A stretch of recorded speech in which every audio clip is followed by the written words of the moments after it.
everyone. Okay, so we will start these blogs with one that I guess people are always trying to look for different ways to diet, and there are so many ways to do it, and there are so many buzzwords. A lot of people don't know what they're looking for when they're looking for a diet.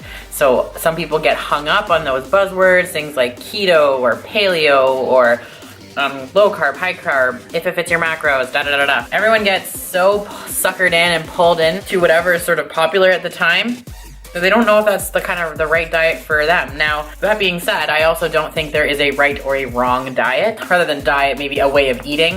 I think whatever you can consistently do day in, day out, where you're seeing the results that you want to see, that's the diet. And however that goes, if you can keep it up and get to the results, to that end point, that's the diet for you. I don't think that there's a right or a wrong way to diet. That being said, I'd like to go over two different diets. Diets, I guess, I hate using that word, but it's the only one that I know. It's a way of eating. So two different types of eating are clean eating and the if it fits your macros. And a lot of people sort of have a hard time differentiating the two, or, you know, there are the people who are in the if it fits your macros camp that are like so against the people who are in the clean eating camp, and the clean eating camp who are against the people that if it fits your macros camp. I think they're pretty darn close. Whatever you want to call it, just eat well, and if it works for your body, it works for your body. Frick. So I'm gonna go over just a couple of things about each of those diets to hopefully clear up anything that you might be confused about. Again, this is just my opinion. I've been dieting people for quite a while. I've been dieting myself for quite a while. Whatever the hell you want to call it. If you're not happy with where you are, change something.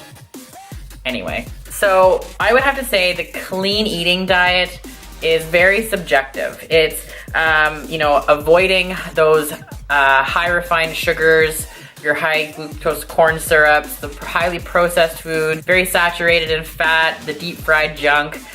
So it's staying away from those types of foods and instead opting for whole foods, fresh vegetables, you know, good sources of protein, making sure you're getting in a wide variety of different things. The only problem with that is that then people start to get really nitpicky about what we consider clean and what we consider dirty foods, or what we consider good and bad foods. You know, like some people who are doing the clean eating diet might avoid some things like breads because of a gluten allergy. For those who are like, I'm a clean eating, gluten-free, do you know why you're gluten-free? Typically, it's because you're trying to avoid gluten. It's not just that it's a diet, it's gonna help you lose weight. You don't eat gluten because it hurts you. So, again, like, people throw in buzzwords and it only muddles everything together again. Some people who are clean eating are going sugar-free or fructose, which comes from the sugars in fruit. And that's fine too, but just understand that, again, you're making it more specific to how you want to organize your diet. Clean eating ultimately is a very broad term, and ultimately it comes down to don't eat shit. So clean eating bodybuilder might incorporate grains, clean eating paleo dieter won't incorporate grains. Again, still clean eating because they're not eating refined shit. You can't get fat when you're clean eating. A myth. Calories don't matter if you're eating clean. Myth. I can't get fat if I'm eating clean. Myth. Eating clean helps me lose fat. Myth. It's not the only thing that helps you lose fat. Eating clean helps me build muscle. Myth. No need to count calories.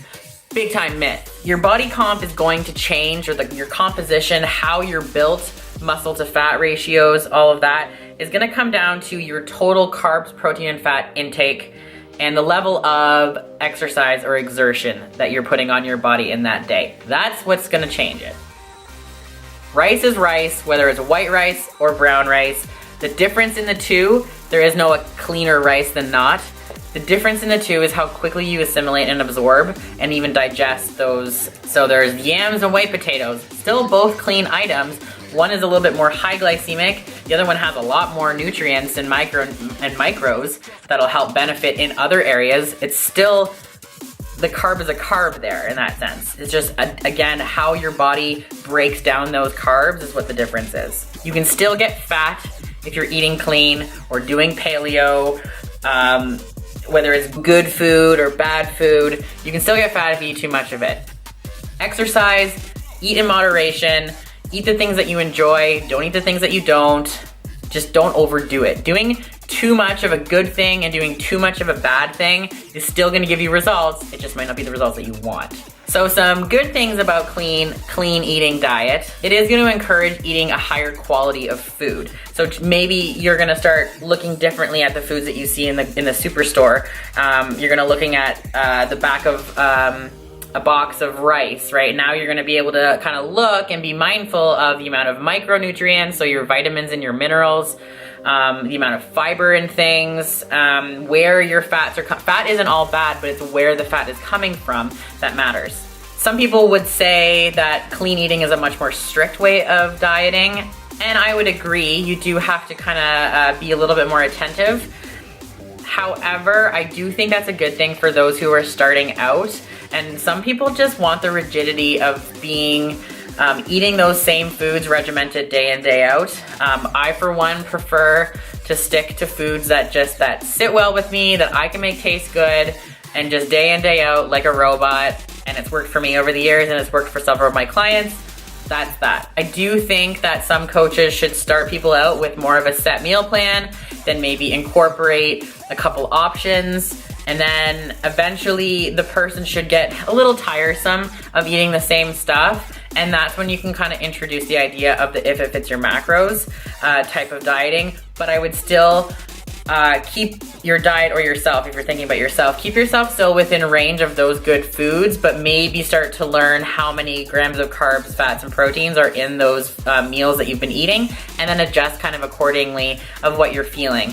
So a transition, I do believe, is important to be able to kind of be a little bit more self-sufficient and a little bit more hyper self-critical of how you're eating and what you're eating and the results that you're getting from those foods.